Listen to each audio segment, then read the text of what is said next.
Baie dankie dat julle weer by ons ingeskakel het hier by Skildraers en die onderwerp vandag.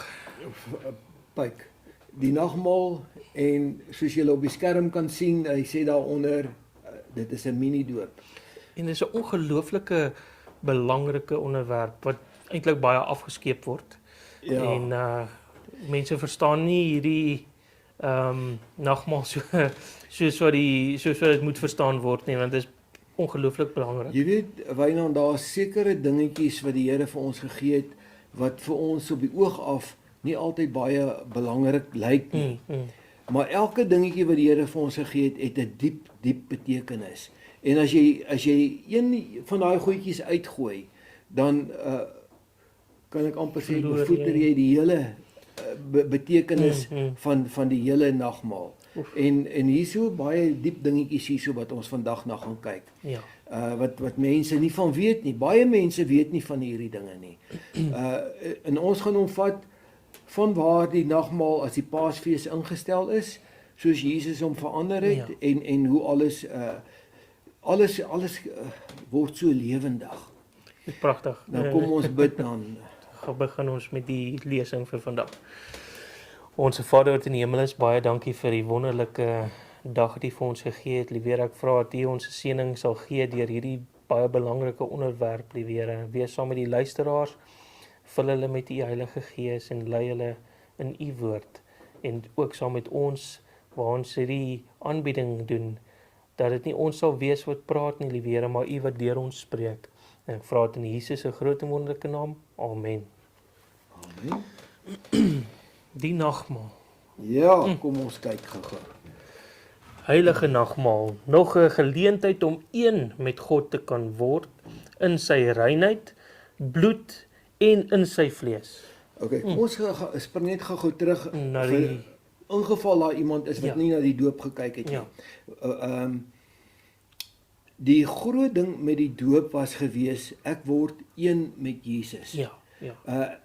Dit is sy dood wat hy vir my gesterf het. So ek moet Deel in daai ek moet een word in daai dood van Jesus, en ek moet in die doop moet ek met hom bekleë word.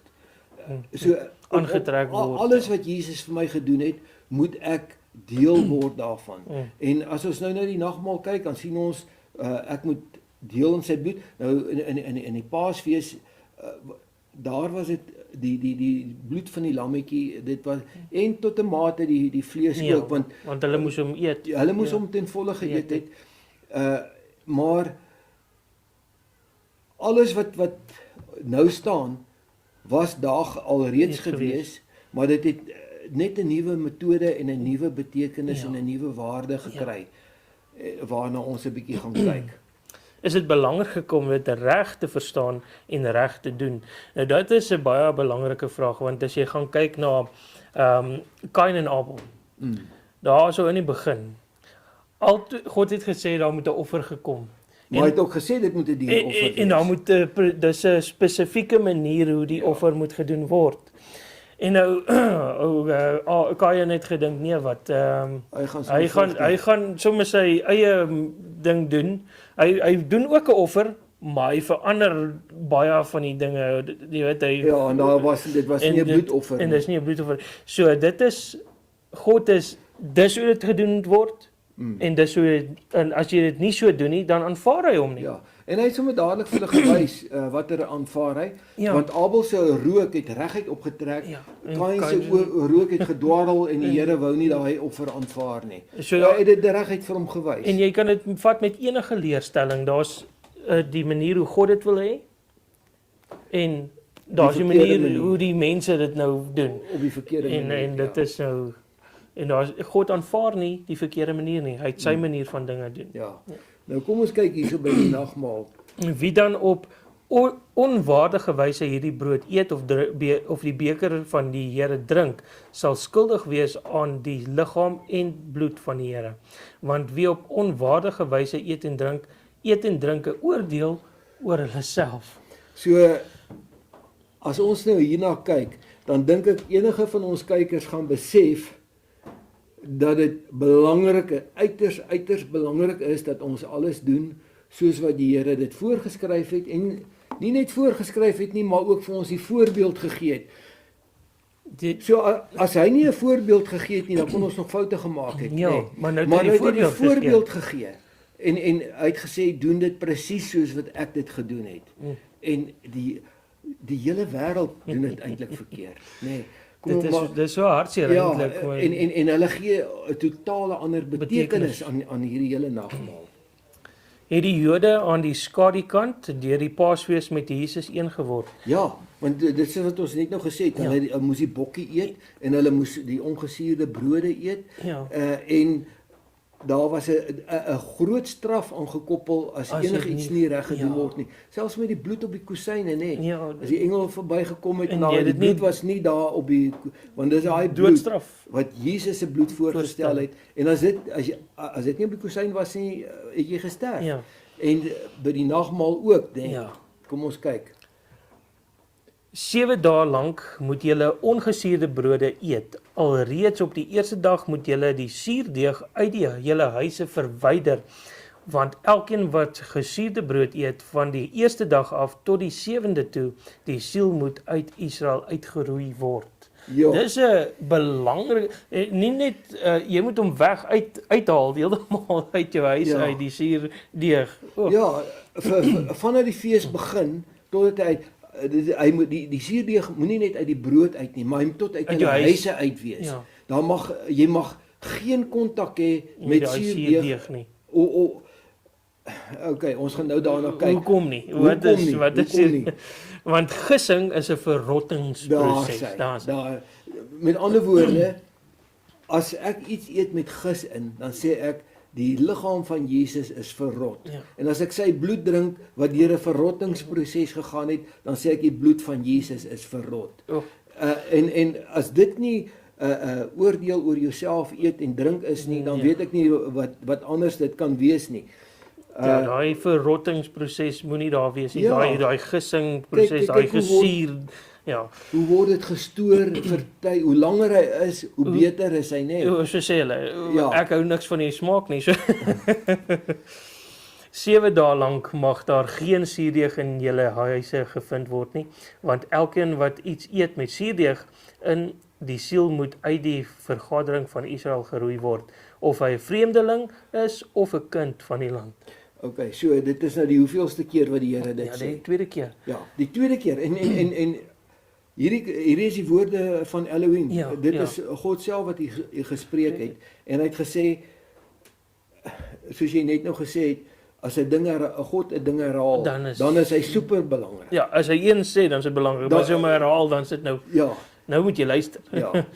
So ek meen elke ding wat die Here gesê het en Israel het dit anders gaan doen, het hulle 'n oordeel oor hulle self gebring. En hierso sê die Here, daai ouens moet uitgeroei word. Dis soos daar's 'n straf aan betrokke gewees as dit in jou huis was of in jou as jy dit geëet het. Ja, dit is en hoe dikwels sien ons dat mense gegiste wyn gebruik in 'n nagmaal. Ja, en gegiste brood, né?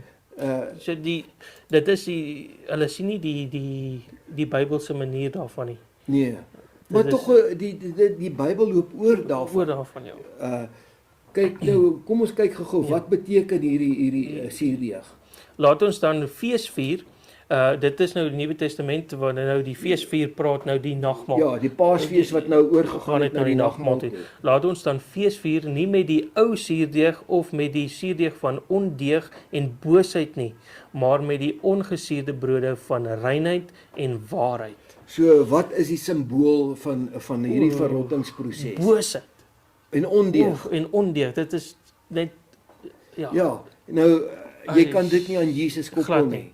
Jesus is reinheid en dit is wat Jesus dan voorstel. En kyk nou hierdie een. Pas veral op vir die suurdeeg van die Fariseërs, dit is gefeinsdheid. Okay, so nou het ons 3 punte van hom. Suurdeeg is gefeinsdheid, dit is ondeug en dit is boosheid. Daar's hy. So alles wat sleg is, alles wat sonde is, word gekoppel aan suurdeeg, want aan hierdie verrottingsproses, en alles wat rein, mooi en skoon is, word gekoppel aan alles wat nie suurdeeg het nie. Geen spysoffer wat julle aan die Here bring, mag van iets wat ingesuur is, berei word nie. Want van geen suurdeeg of heuning mag julle vir die Here 'n vuuroffer aan die brand steek nie. Nou dit is interessant dat hy heuning noem, want daai het hulle nog nie suiker gehad nie. So hulle het die heuning gebruik en as jy suiker by enige iets voeg, dan word dit vrot. Dis reg. As jy jou eie wyn maak ook, dan gooi jy 'n bietjie suiker en 'n bietjie suurdeeg in en jy los hom wat hy lekker kook en gis en lekker vrot. So die Here sê geen suurdeeg of heuning wat verrotting aanhelp mag in enige offer wat jy vir hom bring wees nie. By al die offers moet jy sout bring, want sout is 'n preserveermiddel. En suurdeeg verrot. Ja. So en dis hoekom Jesus ook sê julle is die sout van die aarde. Dis reg. Maar die Fariseërs is die suurdeeg. Ja. Die Griekse woord vir wyn. Dit is daai woord oinos, ja. Wat beteken oinos? Volgens Wikipedia, oinos can refer to two distinct different types of juice of grape. Unfermented juice and fermented or intoxicating wine. Daai intoxicated sê mos vir jou al klaar. Ja, die woord klink sommer net. Dit is nie iets wat aan Jesus gekoppel kan word nie. Dit is daai unfermented, dit is geen giste, nie 'n suurproses, nie 'n verrottingsproses nie. Dit is dieselfde met die 6 kanne by die bruilof gewees, nê? Die ouens wat hom vertaal kon nou self besluit het, is dit fermented wyn of is dit ongegiste wyn? Want Jesus se liggaam kon nooit gegiste wyn voorgestel nie. Daai was ongegis. Maar hulle gebruik nou net die woord wyn. Ja. En dit verwar party mense en dan dink hulle kan maar nou. Ja. Want in Grieks gebruik hulle net die woordjie oinos en die vertaler moet self besluit wat dit is, maar as jy na die hele prentjie kyk, dan is dit ongegiste wyn. Waar pas die reinheid in? Wat was die hoofvereiste by die doop? Ons gaan julle kan dit self daar lees, maar ons gaan nou net die nommer 3 en 4 lees. Bekeer jou van jou verkeerde weë en was jou sonde af. Dis reg. Dit was by die doop gewees, maar nou gaan ons vir hulle wys dit kom weer in by die nagmaal. Jy moet ook 'n koper waskom maak om in te was en sit dit tussen die tent van samekoms en die altaar, dat Aaron en sy seuns hulle hande en hulle voete daaruit kan was. Daar's hy. Dit is net die hande en die voete. Ja. Maar toe ons gepraat het van die doop, eers in die doop was hulle eers ten volle gewas met die bloed op die oor en op die toon en die offers wat daarmee saamgegaan het. So hulle was gereinig gewees voordat hulle begin het. En nou sê hy en daarna moet julle net julle hande en voete was, maar elke keer as julle net naby Jesus kom, moet julle hande en voete gewas word. En dan herhaal hy dit 'n paar keer, anders sal jy sterwe. Ja, dit kom hierso. Hulle moet dan hulle hande en hulle voete was sodat hulle nie sterwe nie. En dit moet vir hulle 'n ewige insetting wees vir hom en sy nageslag in hulle nageslagte. Ja, so dit is geslag op geslag op geslag op geslag. So vir ewig staan hierdie reël dat jy kom nie naby Jesus as jy nie gewas is. Ja, en wat nou nog van as jy okay, daar was Jesus nie ten volle, hier was hy net ten volle mens, daar was hy ten volle God gewees. So toe hy ten volle God was, kon jy nie in sy teenwoordigheid gekom het sonder dat jy hande en voete gewas het nie. Nou sê hy, jy kan nie aan my deel hê, aan my liggaam of aan my bloed deel hê as jy nie jouself gereinig het met die was daarvan nie. En interessant is die hande word outomaties gewas soos wat jy jou voete was. Dis hoekom met hande en voete was. Dis reg. As hulle in die tent van samekoms gaan, dis 'n moet hulle met water was sodat hulle nie sterwe nie. Daar kom dit weer. Ja. Kyk hoe dat hy nie sterwe nie. En waar dit oorspronklik ingestel was, het hy gesê jy sal sterwe as jy net naby my kom en jy het nie jou hande en voete gewas nie. Vandag sê hy ons gaan nie die Here gaan ons nie dadelik nou die doodstraf nie, maar in ons geval kom die straf nou op die einde. Ja. Daar is 'n oordeel en daar's 'n straf. Ja. Of as hulle naby die altaar kom om te dien deur 'n vuuroffer aan die Here aan die brand te steek. Hierdie is 'n ewige reinigingsproses ingestel vir wanneer jy in Jesus se teenwoordigheid kom. Okay, kom ons kyk gou-gou hierso Wynand, dan verduidelik ek gou wat hier gebeur. Elke dingetjie hierso wys op Jesus. As jy nou kyk dat die linne buite, die rein linne wat Jesus ons mee omvou. En dan binne sê hy, maar julle is die pilare in my tempel, né? Daar is die pilare. Hier is die offeraltaar waar die lammetjie of die bul of wat hulle ook al geoffer het, geoffer was en die bloed is getap. En dit was Jesus se bloed en dit was die offerdier het Jesus voorgestel. Daar het jy die reiniging. En hier binne was die heilige en die allerheiligste waar Jesus self was. Nou, dit is belangrik want baie mense dink dit was God die Vader gewees, maar dit was Jesus gewees vandag. Hoekom sê ek dit? Wie is die hoof van die kerk? Jesus is die hoof van die kerk. Ons lees dit hierso in Efesiërs 5 vers 23. Want die man is die hoof van die vrou, soos Christus ook hoof is van die gemeente en hy is die verlosser van die liggaam.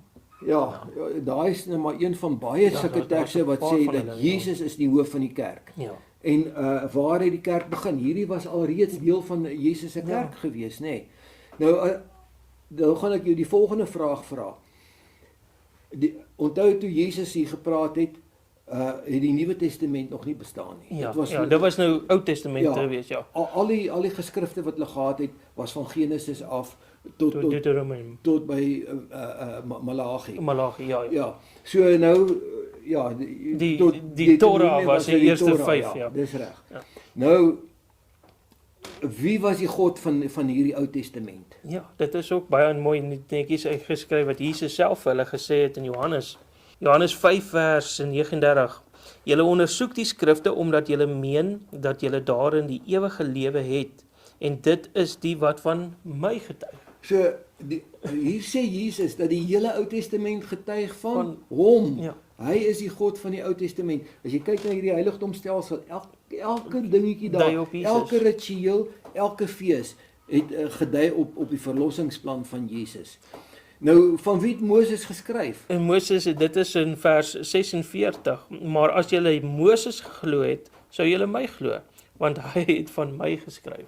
So, hy sê vir ons die hele Ou Testament handel oor hom, hy is die God van die Ou Testament, en hy is die een in die Torah, wat Moses van gepraat het, al hierdie rituele draai om hom. Jesus. Ja, en dit was, daar was Jesus bedags in die wolkkolom, as hulle God en in die nag het daai kolom verander in 'n vuurkolom en hulle warm gehou. So daar is wat ons die klem wil lê is daar as die bron vaskom en jy kon nie in Jesus se teenwoordigheid kom as jy nie gewas is nie. Net die wetgewer kan sy wette aanpas. Ja, soos ons al voorheen gesê het, ons land maak 'n wet.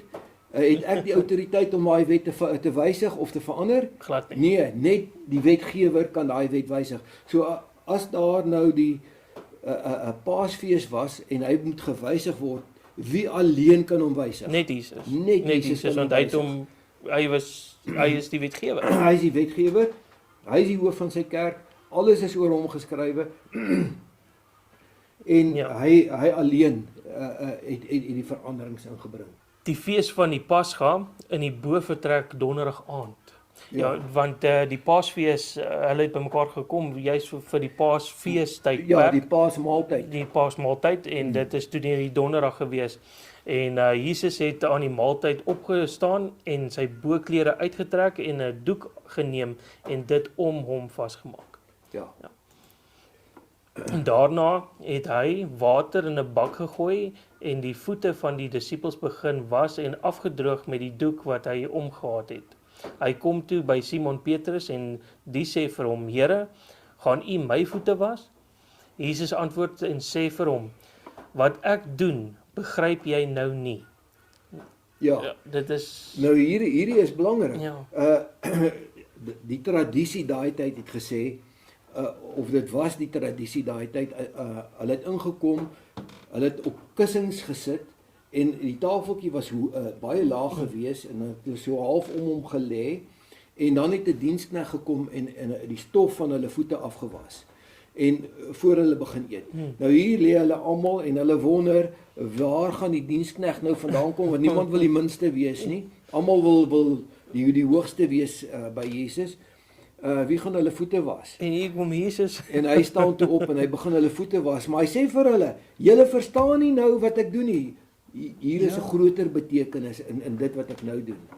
Want dis hoekom hy sê, maar later sal julle dit wel verstaan. Maar later sal julle hierna sal julle verstaan. Petrus sê vir hom, u sal my voete in der ewigheid nie was nie. Jesus antwoord hom, as ek jou nie was nie, het jy geen deel aan my nie.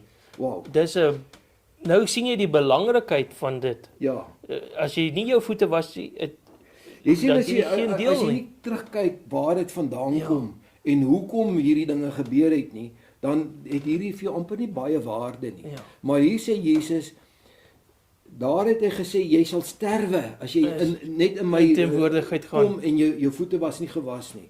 Nou sê hy as jy daai nagmaal gebruik en jy het nie jou Voete nee, gewas. en dit gaan nie regtig oor die was nie, dit gaan oor Die die reinheid. reinheid. Jy maak jouself weer rein, Jou opnuut hart, rein. want ja, jy kan nie jy's so buite in die stof en jy loop en alles, jou voete raak vuil, maar jou hele liggaam raak eintlik vuil. Ja. So dit gaan nie oor die skoon was nie, dit Dis gaan oor reg. die reiniging van jou hart. Ja, as jy vir die eerste keer na Jesus toe kom, word jy ten volle gewas. Maar jy loop weer verkeerde paaie en daarom is dit noodsaaklik dat jou voete weer gewas moet word. Daai voete wat op verkeerde weë gewandel het. En die verskil hier is nou 'n klein verskilletjie. Ja. Daai tyd moes hulle hande en voete was. Ja. Nou is dit net En nodig vir die voete. voete, want Jesus het nie hulle hande gewas nie. Hy het net hulle voete, daai voete wat op verkeerde weë gewandel het, maar dit reinig die hele liggaam. Liggaam. So Jesus sê as jy jou voete gewas het op baie verkeerde weë, dan is jy weer ten volle rein soos toe jy ten volle gewas was. Simon Petrus sê vir hom, Here, nie net my voete nie, maar ook die hande en die hoof. Ek sou dit ook vir hom gesê het. Asseblief, ek wil deel weer, ek wil deel hê aan jou. As dit dan so belangrik is. Jesus sê vir hom, hy wat gewas is, het niks anders nodig as om die voete te was nie, maar is heeltemal rein. Nie skoon nie, Nie skoon nie, net rein. rein. Rein, Want ja. skoon beteken vuilis is afgewas, maar hierdie gaan oor sonde afwas. Die reiniging van die hart. Jy maak jouself opnuut rein voordat jy aan Jesus gaan deel hê.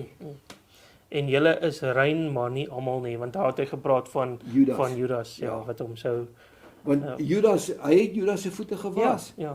maar Judas se hart was nie gewas nie. En dit is waaroor dit gaan. Dit gaan nie oor die voete was nie, dit gaan oor die hart was. Toe hy dan hulle voete gewas en sy boklere geneem het, gaan hy weer aan die tafel en sê vir hulle, verstaan julle wat ek aan julle gedoen het? Julle noem my meester en Here, en julle is reg, want ek is dit. As ek dan die Here en die meester julle voete gewas het, is julle ook verplig om mekaar se voete te was. Dis 'n verpligting. Ja, jy weet dit my dink aan die 10 gebooie. Ja. Of selfs enige wet. As jy 'n wet gee, maar daai wet is nie aan 'n straf gekoppel nie, dan is dit nie 'n wet nie, dan is dit 'n voorstel. Ja. En die Engels sê vir my die gebooie mooier. Hy sê commandments. Ja. 'n Commandments. Dis jy moet dit nou doen. Dis 'n opdrag, nee? Ja. Dit is 10 opdragte wat die Here gegee het, nie voorstelle nie. Ja. Want daar is 'n straf aangekoppel.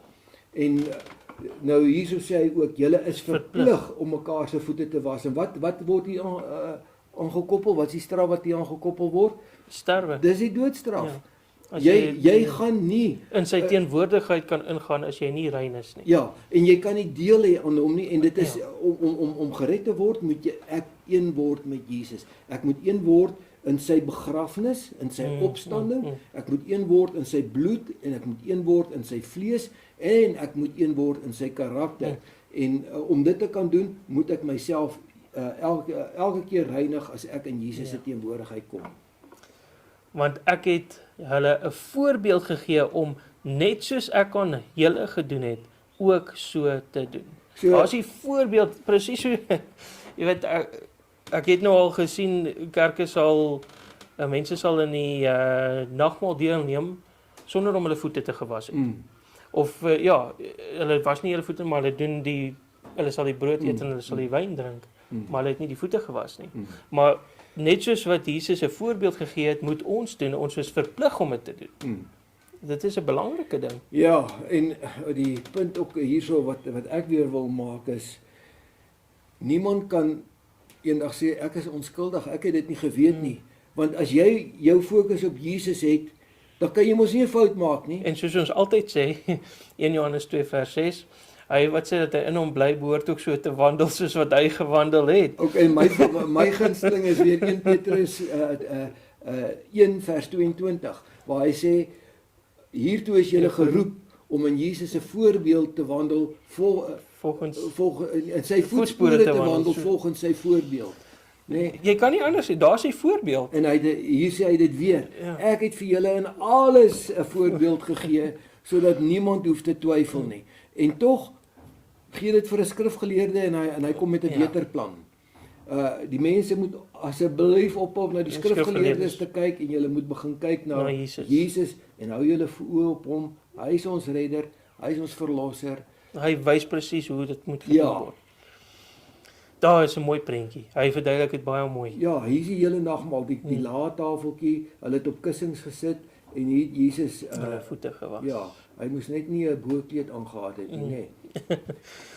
As julle hierdie dinge weet, salig is julle as julle dit doen. Daar sy. Wie dan op onwaardige wyse hierdie brood eet of die beker van die Here drink, sal skuldig wees aan die liggaam en bloed van die Here. Want wie op onwaardige wyse eet en drink 'n oordeel oor homself. Wow. Ons het hierdie teks net nou al gelees. Maar nou staan hy uit, want nou het ons deur daai gesien hoe belangrik dit is. Ja. En hoe ernstig Jesus hiermee is. En as jy nou kyk nou die algemene manier waar mense, hulle gaan sit, hulle reinig hulle self nie. Ja. Hulle wil met Jesus deel hê en dan gebruik hulle nog gesuurde brood en hulle gebruik gegiste wyn en dan sê hulle ons het nou die nagmaal gevier. Hulle het 'n oordeel oor hulle self geëet en drink. Maar nou gelukkig sê die Here, hy het die tyd van onkunde oorgesien. Ja. As jy nie geweet het nie, is jy onskuldig, maar wee hom. As hy weet, Hebreërs 10:26, as jy die lig ontvang het, maar jy bly op jou verkeerde weë, is daar geen offer wat jou sonde kan wegneem nie.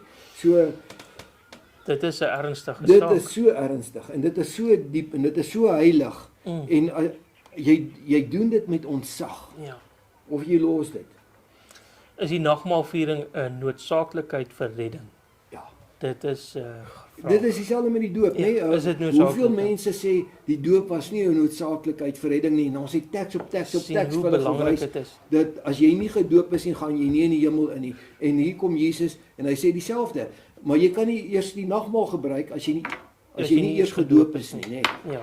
Kom ons kyk gou hierso. Johannes 6. En Jesus sê vir hulle, voorwaar, ek sê vir julle, as julle nie die vlees van die seun van die mens eet en sy bloed drink nie, het julle geen lewe in julleself nie. So sonder die nagmaal gaan jy nie die ewige lewe in jou hê nie. Dis 'n Jy gaan dit nie ervaar nie. lewendige ervare daai. Want dit is my bloed, die bloed van die Nuwe Testament wat vir baie uitgestort word tot vergifnis van sondes. So dit is deel van die vergifnis. Nou daai waar kom hier die vergifnis van die sonde in? Dit is die sonde wat afgewas word. Soos in die doop ten volle en in die nagmaal die voete. En dan as jy weer rein, né? Dan is jou sonde af. Hy wat my vlees eet en my bloed drink, het die ewige lewe, en ek sal hom opwek in die laaste dag. Maar die van die kruis het wel die kans, want hy het nie die geleentheid gehad om gedoop te word nie. Hy het nie die geleentheid gehad om die nagmaal te vier nie. Hy het nie die geleentheid gehad om Jesus te volg nie. Maar Jesus het sy hart geken en hy het hom dit is waar. Ek dink as hy die van die kruis kon afkom, sou hy Jesus se voete gaan soen het en hy sou 'n volgeling van Jesus ten volle gewees het. Maar Jesus is so regverdig dat as jy nie geweet het nie, selfs dan hou hy dit nie teen jou nie. Eers as jy dit weet, die waarheid ken en jy doen dit nie, hou hy dit teen jou. Hoe gereeld? Baie vra dit, Ja, nê. hoe gereeld moet jy nou die nagmaal? Baie mense sê die Paasfees was eenmal 'n jaar gewees, so die nagmaal moet net eenmal 'n jaar wees. Maar Jesus het die wet, Jesus die wetgewer het hierdie wet gewysig en gesê so dikwels as julle dit doen, Ja. doen dit tot my gedagtenis. Nou 'n gedagte wat by my opgekom het.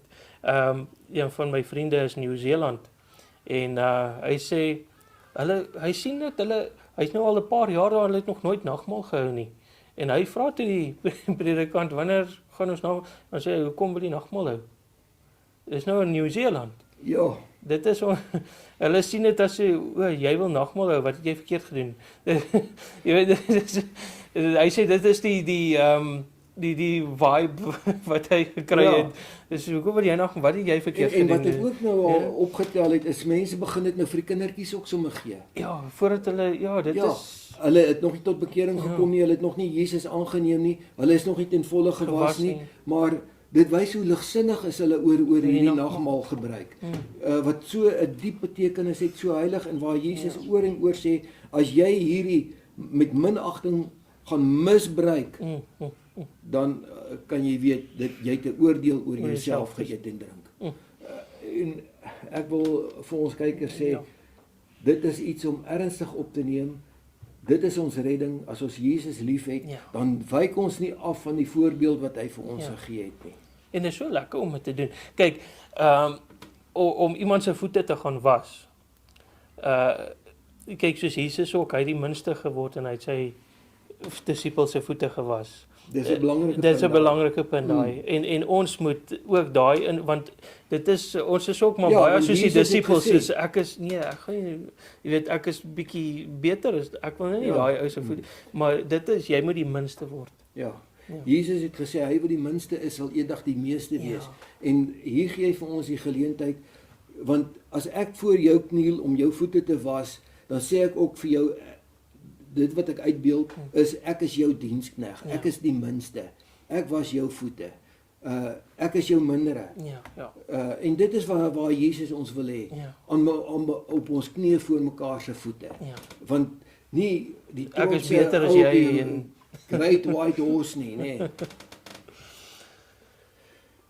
Aan hom wat oorwin sal ek gee om saam met my te sit op my troon. Ja. Pragtig. As ons met hom deel in sy begrafnis, in sy opstanding, in sy vlees, in sy reinheid, in sy karakter, alles met hom een word, dan sê hy, as jy dit doen, dan gaan jy eendag sal ek vir jou 'n plek op my troon gee. Vir 1000 jaar sal julle saam met my heers as konings. Wat meer kan ons vra van Jesus, né? Dit is so pragtig. En verdien ons enige iets van dit? Nee. Niks. Ons verdien niks. En dit word vir ons op 'n springbord aangebied. En ons moet dit ernstig en nie ligsinnig vat nie. En waar daar 'n geleentheid is om weer opnuut met Jesus een te kan word, dan vat jy hom. Jy moet hom vat. Hoe meer jy dit doen, hoe beter is dit eintlik. Want jy het weer op verkeerde weë gewandel. Jy het nodig om weer opnuut jouself te reinig en opnuut weer met Jesus een te word. In sy liggaam en in sy vlees en in sy karakter. Maar dit is nie 1 Petrus 1 sê, julle moet heilig wees want ek is heilig. Met ander woorde, ons moet rein lewe, want sy wet is sy karakter. En as ons in sy wet wandel, dan wandel ons in sy karakter. En dan word ons daar ook een met hom. Ons moet dan alles een wees met Jesus. Ja. So en die mens dwaal elke dag van die pad af. Die duiwel is lustig. En hy loop rond soos 'n brullende leeu en soek wie hy kan verslind en hy gooi temptasies en ek onthou ek het die grappie gehoor wat die ou, ek weet nie eens of dit 'n grap is nie, ek dink hy het dit verduidelik as wat dit regtig gebeur het. Die ou het opgestaan om by die kerk om daar te gaan sê, jy voel mos nou jy wil ietsie sê in die kerk en jy's bly oor wat die Here vir jou gedoen het. En hy het opgegaan en hy het gesê, I just want to thank the Lord for this week. I haven't sinned this week. En ou van die wat in die banke sit sê hy staan toe op en hy sê sit down brother, you just sinned. Ja. Daar sê. want mens val en dis hoekom as jy die geleentheid kry, Maak jouself Maak weer jouself opnuut rein. skoon en rein en een met Jesus. Kom ons buig ons hoofde. Ons Hemelse Vader, dankie dat ons weer oor die woord kon gesels het en ons wil vra dat U met elke luisteraar sal wees en dat U Heilige Gees hierdie en die belangrikheid hiervan in elke hart sal ingrafeer. Gaan asseblief verder met ons bid dit in Jesus naam. Amen. Amen. Ek wil net vir ons luisteraars nou gou sê dat die volgende lesing Is 'n atoombom. gaan 'n bietjie van 'n atoombom wees. En ons gaan bietjie kyk volgens Bybel. Ons gaan net tekste gebruik en ons gaan nie ons eie opinies gee nie. Ons gaan kyk waar staan ons in die loop van tyd. Kan ons, want die Bybel sê vir ons wanneer jy na die vyeboom kyk en jy sien dat hy begin bot, dan weet jy dat die somer hier is. Net so sal dit wees met die koms van die seun van die mens. Wanneer sekere dinge gebeur, moet jy weet. Hy gee vir ons so baie dinge en as daai dinge gebeur, dan moet jy weet, dan kan jy weet waar jy in die loop van tyd is en dit is ons volgende lesing. Moet dit asseblief nie mis nie. En subscribe en gee ons 'n like as jy dit enige waarde hier aan kan heg. Baie dankie. Totsiens.